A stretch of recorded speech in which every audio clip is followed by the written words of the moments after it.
नाज़रीन को इस अहम खबर से आगाह कर रहे हैं कि इसहाक डार ने ज़मीनी मालियाती बिल कौमी असम्बली में पेश करते हुए अवाम को सादगी अपनाने का मशवरा देते हुए कहा है कि लग्जरी एशिया पर जनरल सेस टैक्स की शरह बढ़ाकर 17 से 25% करने की तजवीज़ है।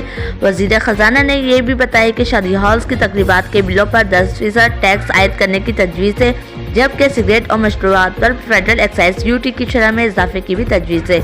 फ़िज़ाई कंपनियों में बिजनेस क्लास और फर्स्ट क्लास की टिकटों में भी इजाफे की तजवीज़ पेश की गई है। वज़ीर ख़जाना ने यह भी बताया है कि वफाकी हुकूमत को इस चीज़ का एहसास है कि महंगाई ज़्यादा है, इसलिए हमने कोशिश की है कि गरीब आवाम पर कम से कम बोझ पड़े। इसी तनाजुल में बेनज़ीर इनकम सपोर्ट प्रोग्राम के वजीफे में इजाफा किया जा रहा है। बेनज़ीर इनकम सपोर्ट प्रोग्राम की रकम में 40 अरब रुपए का इजाफा किया गया है और BISP की रकम ने 360 अरब रुपए से बढ़ाकर 400 अरब रुपए की जा रही है। इसके साथ साथ वज़ीर ख़जाना ने यह भी बताया है कि मुलाद का 170 रुपए मौजूदा और पिछला टारगेट पूरा किया जाएगा, जबकि 5 साल पुराने ट्रैक्टर के दरामद की इजाज़त भी दी गई है। किसानों के लिए 2000 अरब रुपए का पैकेज भी दे चुके हैं, जिसमें से 1000 अरब रुपए तकसीम किए जा चुके हैं। किसानों को ज़राई आलात पर सस्ते कर्जे भी दिए जाएंगे और किसानों को खाद पर 30 अरब रुपए दिए जा रहे हैं, जबकि यूथ लोन के लिए 30 अरब रुपए